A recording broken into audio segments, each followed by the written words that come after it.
everyone, A&P Adventures here. I'm Patrick. And I'm Aaron. And we're glad you're with us. Hey, listen, if you don't already subscribe to us, hit that subscribe button as well as the like and the bell notification so that you know when we're going to add new tours. Madison Square Park. Yes. That's on the agenda for today. Yeah. A bit of the Flatiron District as well. Yeah. And with that being said, I say we get going. Let's get going. Here we go.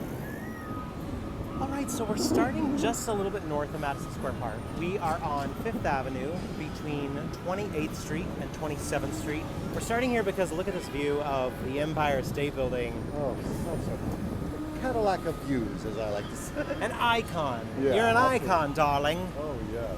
Designed by William Lamb, modeled after a couple other buildings, the Reynolds Building in Winston-Salem, North Carolina, the Carew Building in Cincinnati. They began construction on this March 1930. It opened 13 and a half months later, May of 1931. 102 stories, 1,250 feet or 380 meters.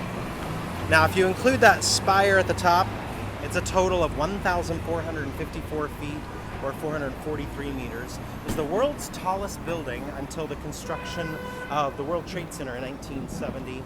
Incredible Art Deco design. Has a great observation deck at the very top as well. Should we go for this light? I think we got the light. Yeah, we got Let's it. do it. So we're going to cross this light quickly, and then we're just going to turn around again to show you a mural on a building by the artist Tristan Eaton. You might know of that name because we've shown off some more of his work, largely on the Little Italy tour. That's right. That Audrey Hepburn that we show off down there, and another piece down there as well. Now this one's kind of cool because it is of, the face of this is of Evelyn Nesbit, and this is called The Gilded Lady. Now, if you don't know the story of Evelyn Nesbit, stay tuned. We're gonna get there. But that's, again, by Tristan Eaton, who I think is a California-based artist. Cool mural. Yeah, really terrific. Now, again, we're going to head into Madison Square Park. Now, today's tour, we're going to go sort of around the perimeter and through the park a little bit and talk a lot about in and around the park all along the way. Now, Madison Square was, we're going to kind of go back even further into New York history to discuss why this is here and what it is. So the Dutch founded New York City, which then became New Amsterdam. That was in the early 1600s. And at that time, this area was primarily hunting ground. Then in the early 1800s, the U.S. Army repurposed this area as training grounds. In 1839, we saw a little farmhouse pop up at 23rd and 5th, which is going to be on the far end of the park from where we're at right now. And that became known as Madison Cottage. It was named for James Madison, who was our 4th president, who would have died just about 3 years prior. Now, when we say cottage, we want you to think of an inn, meets a horse barn, meets a tavern, meets a 7-Eleven. Sort of the last stop before you left town. Get a quick bite to eat, stock up, maybe sleep for the night before you head out. This is just a little teaser of Madison Square Park. We're going to enter into the park proper in a few minutes, but we're going to show off a little bit of other things first. Now that inn was torn down, or the cottage was torn down, but the moniker remained, and so that's where Madison Square Park gets its name. 1847, the area officially became known as Madison Square Park. Now, right across the corner here, where you see this Toga's House of Textiles, this is where the original Delmonico's would have been. Think of Hello Dolly. We'll see the shows at Delmonico's. What's interesting about that, a few things. Baked Alaska was created there. Now I want dessert. Totally. I always want dessert. Yeah, exactly.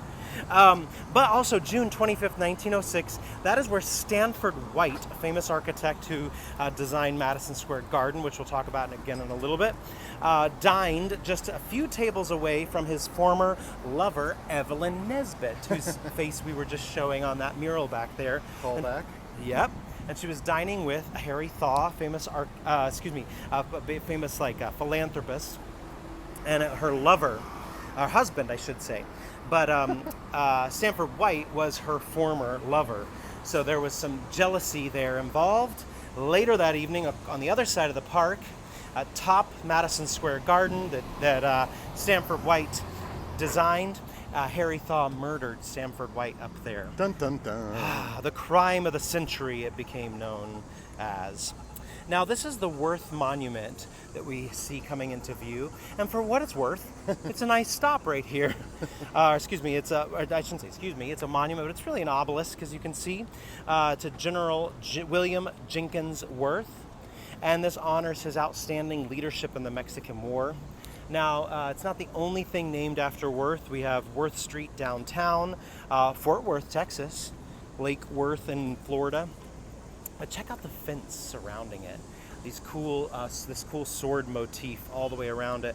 So it has a specific purpose. He was presented with several honorary swords for his heroic efforts, and this is a replica of one of the swords. He was buried here November 25th, 1857. One of only 2 New York City monuments that doubles as a mausoleum. The other one, Grant's tomb. So here we go. Yeah.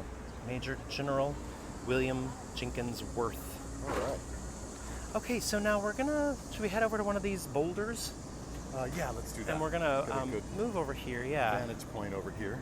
Check it out. Because what we're gonna do is we're gonna talk about a few of the buildings on the other side of the park.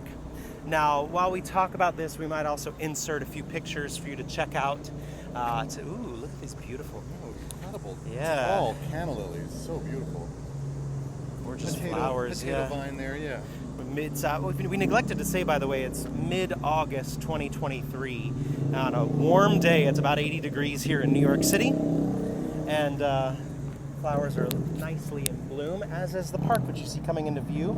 Now, right here in the front, on this side of the park, in 1876, you would have seen the Statue of Liberty's right arm and torch put on display right here. It was here for about 6 years in an effort to raise funding to complete the statue as well as the base. So what could happen is folks could sponsor part of it and get their name in the paper. The statue was ultimately erected in 1886. Now, looking beyond the park in the background, you see that gold pyramid there shining so beautifully in the sun right now. That's the New York Life Insurance Building, designed in the Gothic Revival style by Cass Gilbert, who also did the Woolworth Building downtown. It was built in 1927, 40 stories, 615 feet tall, 187 meters. It's made of granite and limestone. And that roof is gold leaf dipped in terracotta tiles. Now, this is the former site of the first and second Madison Square Garden, which we were talking about, where Stanford White was murdered by Harry Thaw. That is a National Historic Landmark, deemed so in 1978, and a New York City landmark in 2007.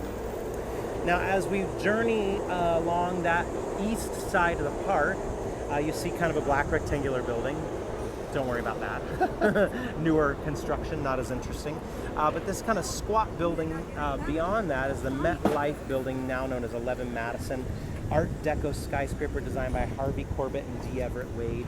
Originally planned to be 100 stories tall, but thwarted by the Great Depression, so it's only 30 stories tall, or about 451 feet, 137 meters. That was built over a period of 21 years, 1929 to 1950, and it was built in 3 separate phases. And you can kind of see that the way it's built. You can right now, because of the trees, you only see those top 2 kind of phases, but then there's sort of a third base below that shows it. And it appears to be one cohesive building, even though it kind of had those 3 separate phases. Imagine if it had been 100 stories tall.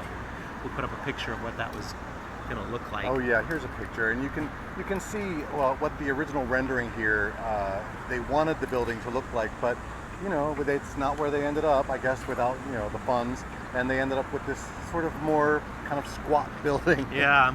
Now it's no longer part of the MetLife complex. It's now leased to Credit Suisse, also home to the renowned restaurant 11 Madison Park.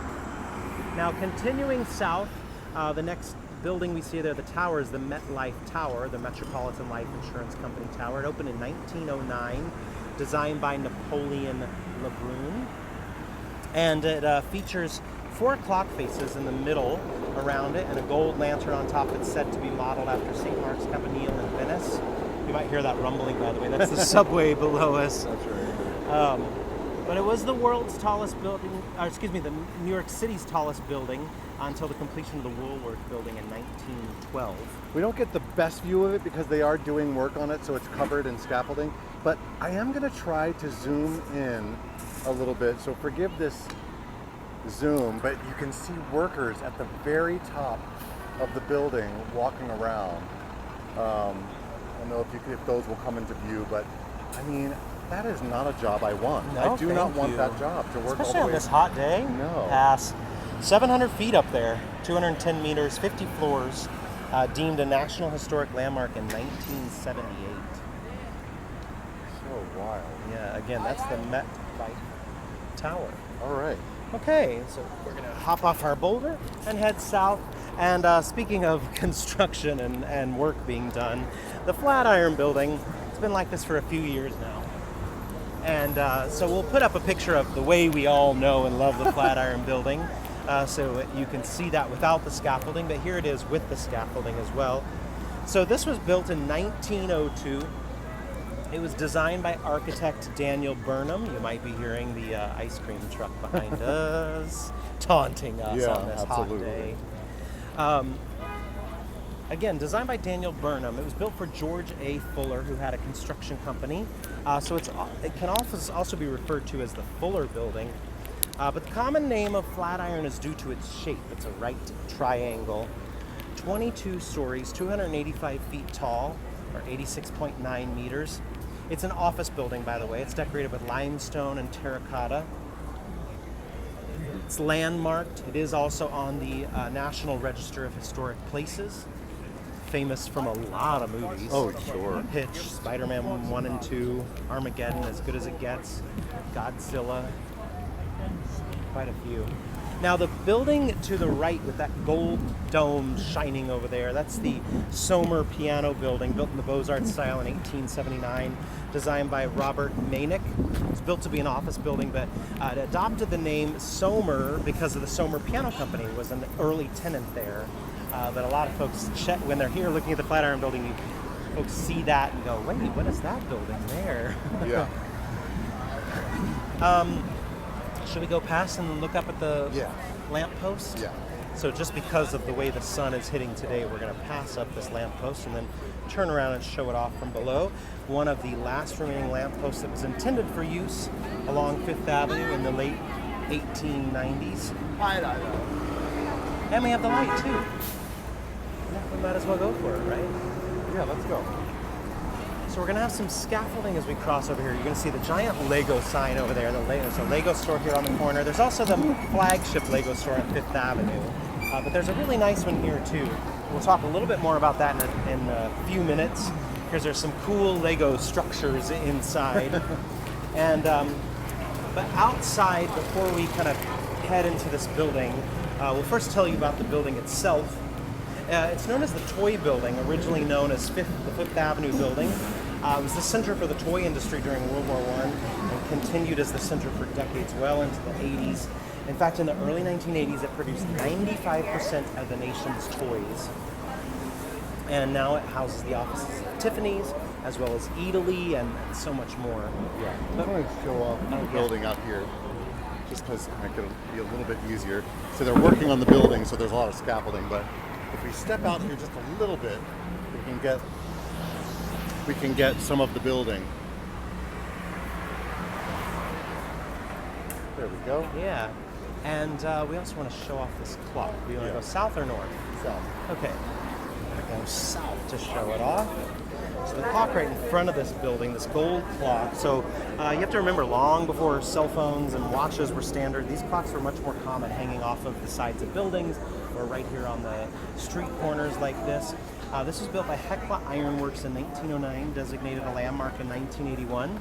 And when Tiffany's moved in, they fixed the face of the clock.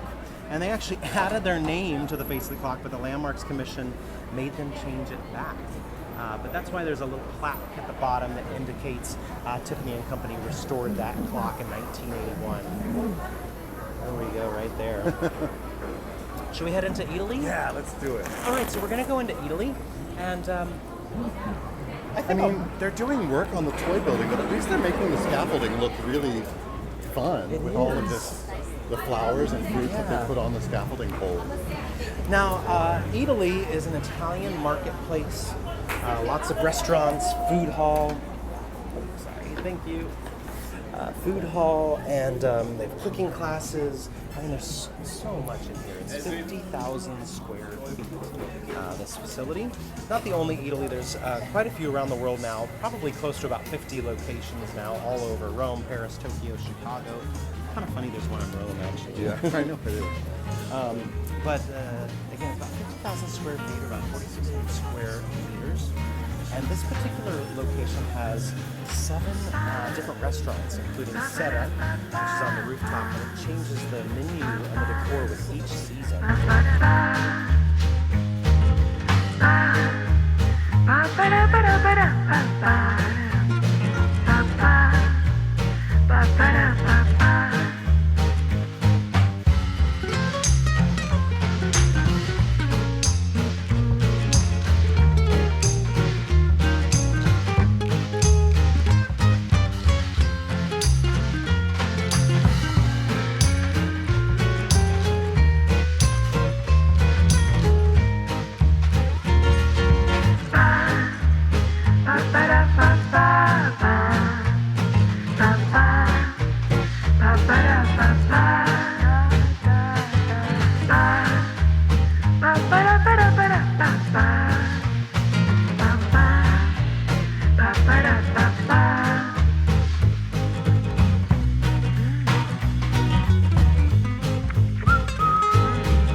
Did you buy anything? Oh, not today, but we'll be back. Well, Focaccia gets some of those.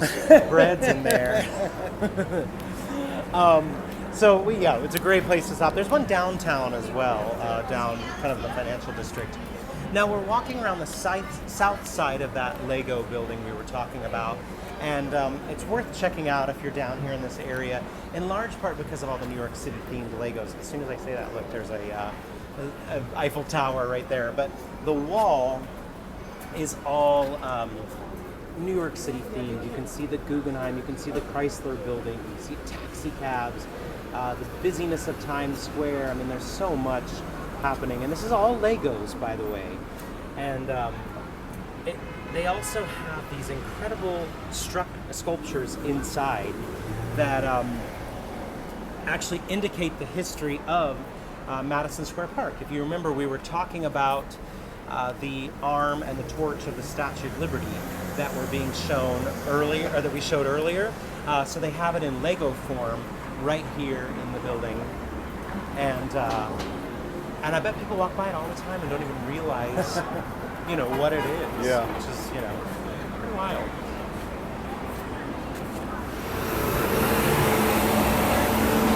All right, so we're gonna cross Fifth Avenue again. We're on 23rd Street right now, by the way. I neglected to say that. And maybe you've heard of the phrase 23 skidoo. Let's start it right here. So the Flatiron Building is immediately to our right. Upon completion of that building, the wind currents were quite strong in this area. You have to think there weren't as many buildings up here, and the angles of the building kind of resulted in these wind currents. And so when a woman would walk by, their skirt would sometimes flare up, and as Cole Porter said, in olden days, a glimpse of stocking was looked on as something shocking. And so what would happen is we would have men and boys hanging out to try to catch a glimpse.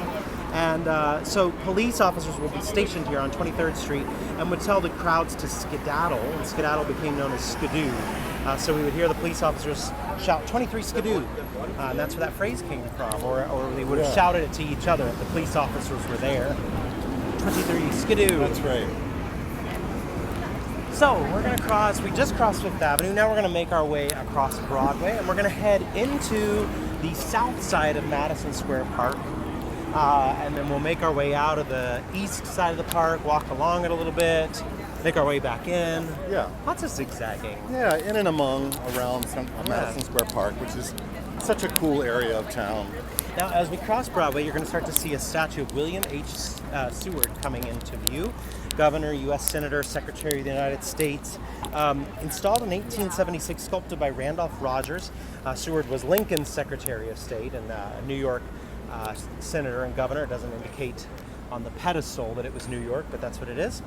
And his biggest accomplishment was his negotiation of the Alaska Purchase in 1867. Now, there's a bit of a controversy around this statue. It's been said that the committee that raised funds for the statue either fell short of the funds and asked Roger to do his best, or they wanted the statue done quickly.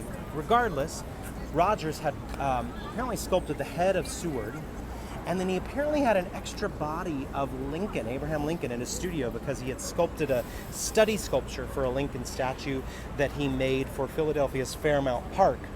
And apparently he took that study sculpture and put the head of Seward on it. So the thought is this could be Seward's head, but Lincoln's body. Now keep in mind that Seward was 5 feet 6 inches, Lincoln was 6 feet 4 inches. So I asked you, that document in his left hand, is that the Alaska Purchase or the Emancipation Proclamation? Dum dum dum.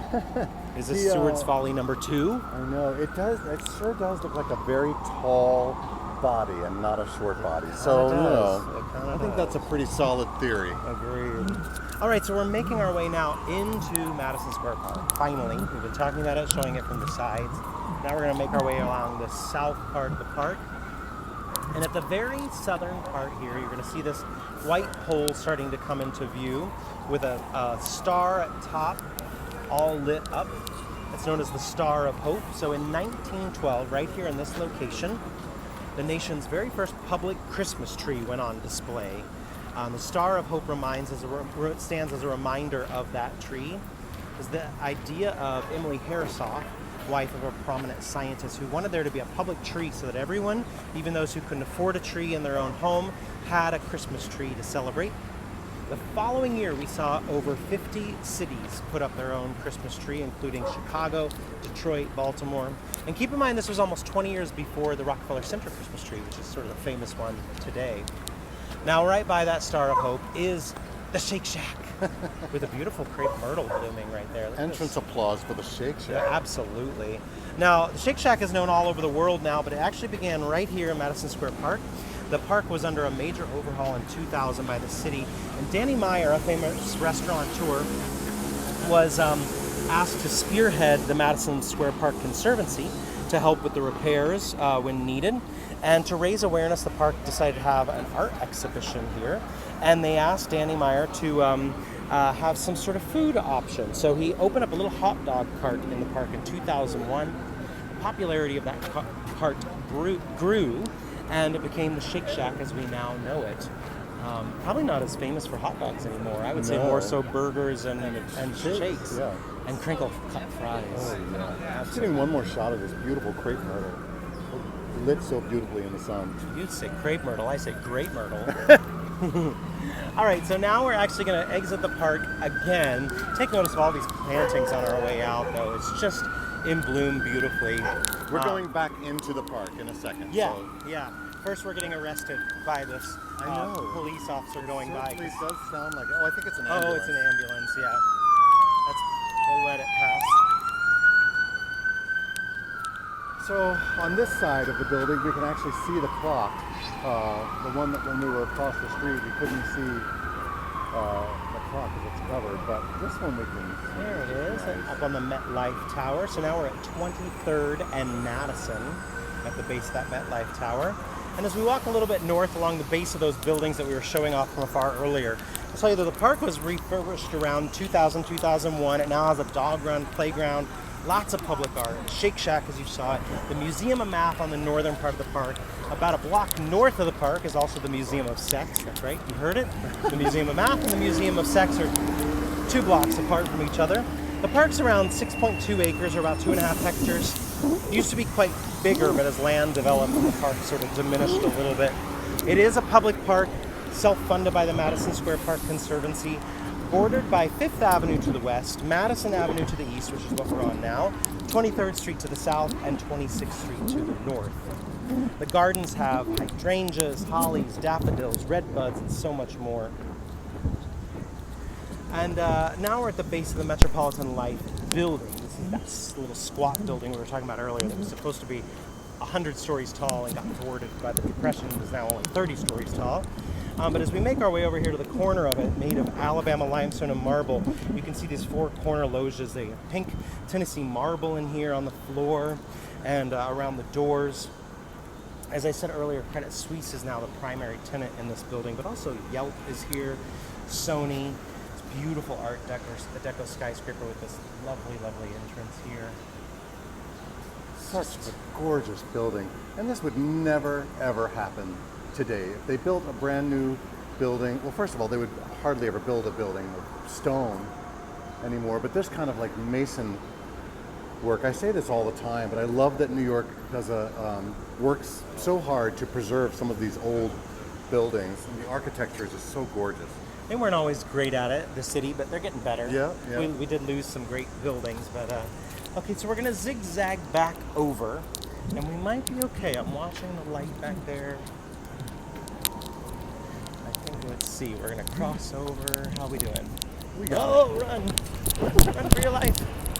Okay, so we're just crossing over here because we want to show off an oak tree, the Madison oak tree. It's this right here in the middle.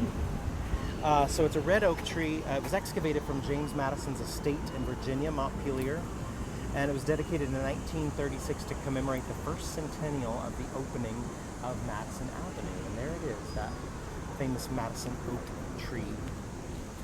And don't worry, we're going to zag again. Yeah. We just zigged, now we're going to zag. But we want you to have a view from afar first of the courthouse across the street, the appellate courthouse. That marble Beaux Arts building, opened in 1900, designed by James Brown Lord. Handles the cases of New York and Bronx counties. It was budgeted at $650,000 and came in under budget, which is surprising. And unheard of. Yeah, $633,000, a third of which went to artwork. You can see those statues there at the top. They're ancient law givers. 16 sculptors worked on the 30 statues, which are all 12-foot marble. Confucius, Moses, King Alfred the Great, just a few, to name just a few of those statues up there. Again, this is the appellate courthouse, which handles cases of New York and Bronx counties. And we're just going to go to the side of it. The annex of the appellate courthouse has an incredible memorial to the victims of the injustice of Holocaust that I'm sure people walk past all the time and don't even realize that it's right here. But it was a memorial commissioned by the appellate court, the work of artist Harriet Feigenbaum. And as we get up close to it, you're going to see this carving at the base that's an aerial view of Auschwitz.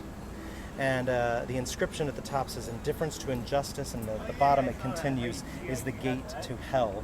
And it's got mind-numbing details that provide specific locations within the camp. It's based on an aerial photograph taken by Allied forces. And as we back up, you'll see coming out of that is a 38-foot or 11.5-meter column of flames that are meant to recall the flames of the gas chambers. And they appear to blow in the direction of the courthouse, just to our right, as if to threaten the symbol of justice. Very powerful, simple monument right here that, again, I'm sure folks miss as they just scurry past here on Madison Avenue. Yeah. All right. Now we're almost to the north part of the park, and we're going to cut through the city bikes right here. Give us a second. And at the northeastern corner of the park is the base of the New York Life Insurance Building. That's the gold pyramid-topped building that we saw when we were on the other side. This is where the original Madison Square Garden was located. Originally, the very first one was an abandoned railroad station. It was abandoned because the city stopped allowing trains to go below 42nd Street. We talk about that on our Grand Central Terminal tour. And so P.T. Barnum actually converted it into an arena with circuses, sporting events, even boxing matches, which were illegal at the time. He would present them as illustrated lectures. And that structure was demolished in 1889, and then the firm of McKim, Mead and White, they were chosen to design the new building, which stood here until 1926. The third location was 49th and 8th, and now we have the current location up in the 30s. But this is where Stanford White was murdered by Harry K. Thaw on the evening of June 25th, 1906, in that previous Madison Square Garden that was here. If you missed that earlier, it was because White had an affair with Thaw's wife, Evelyn Nesbit. Here we have Chester Alan Arthur, the 21st President of the United States, a statue right here commemorating him. It's here for a specific purpose. It was installed in 1899 by George Bissell. And the reason it's installed here is he actually became the 21st President of the United States upon the assassination of James Garfield. And he was here in New York City. His home was about a block away at 123 Lexington. And so he was sworn in right here. He was the only other president other than George Washington to be sworn into office in New York City. So they have this statue here commemorating his swearing in. Really cool. Yeah. Thank you, President Arthur. Thank you so much. Let's make our way into the park, Yeah, shall we? let's do it. A couple things to check out as we make our way in. First is the playground over here. Oh yeah, this playground. I love this playground. So many of the playgrounds around the city are indicative to the environment that they're in. Now, because we are close to the Toy building. historic Yeah. toy building, this playground, you can see the gates to the entrance are toy soldiers, and you see little rocking horses and toys all throughout the playground, which is such a cool thing. And so many of the playgrounds around the city are designed to be like the part of town they're in. So I love that one because they make it all toy themed. Now, there's a nice little water feature here in the middle with some canna lilies coming out, quite beautiful.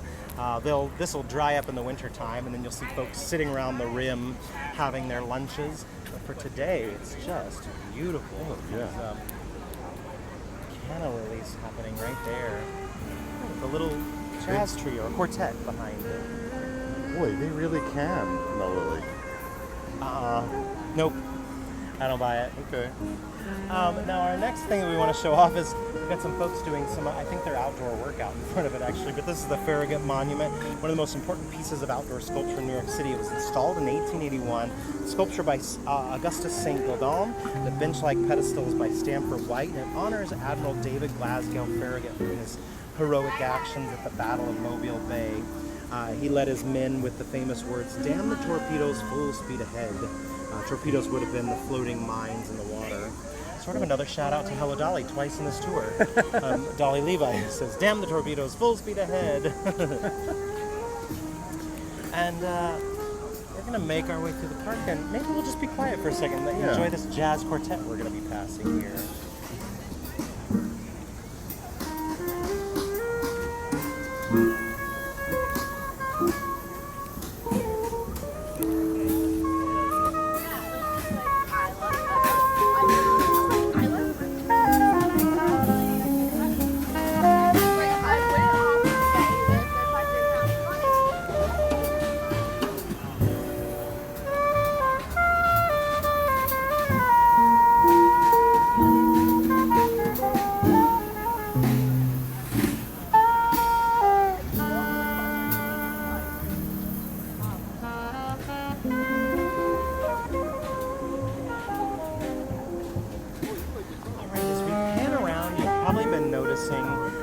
Hanging from the trees. There's a lot of public art presented in Madison Square Park. This is by Sheila Pepe. It's called My Neighbor's Garden, and it's all knitted.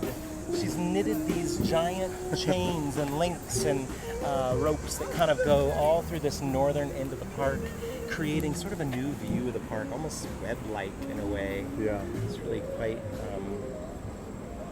fun. Yeah, really wild and a lot of work. Yeah. And I think she did a lot of it on site as well. She did quite a bit at home, but there was a lot of there were pictures of her working right here in the middle of the park. Now we are now on this is the main center lawn right here. That's the Shake Shack there in the distance, just to give you a bit of perspective. We're walking south on the west side of the park now, And we're going to be coming along the dog run that we mentioned earlier, a pretty popular dog run in this area. I think what's really fun about it is there's a hill, and oftentimes there's a dog at the top of the hill who's like, I'm king of the hill. Yeah. Oh yeah, you can see it right And now. Yeah. But it's quite a fun place too. If you have a dog, bring your dog, and if you don't, come and walk some dogs and have a good time. Look at Yeah, that one. if you are a dog lover, this is a happy place to be, just to see the dogs, you know, frolicking and just being as happy as they can be.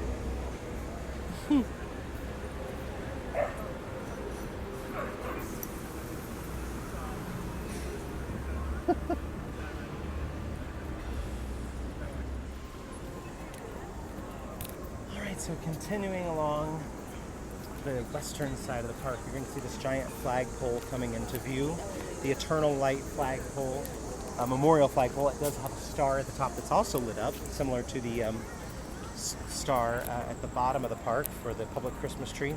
This was installed in 1923, and it commemorates the return of troops from World War I. It was designed by Thomas Hastings of Pereira and Hastings, who also did the New York Public Library, and it includes dedicatory tributes to those who served, as well as the names of significant battles all around the base of it. Pretty cool site. And this is actually one of the locations of Memorial Day services in New York City. If you're ever looking for Memorial Day service while you're here, this is a good spot for that.